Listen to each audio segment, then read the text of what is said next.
திருச்சிற்றம்பலம்.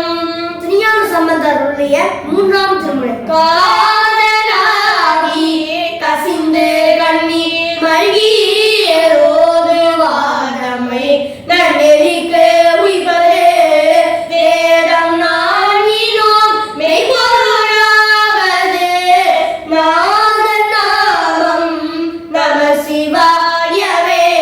நாதன் நாமம் நம சிவாய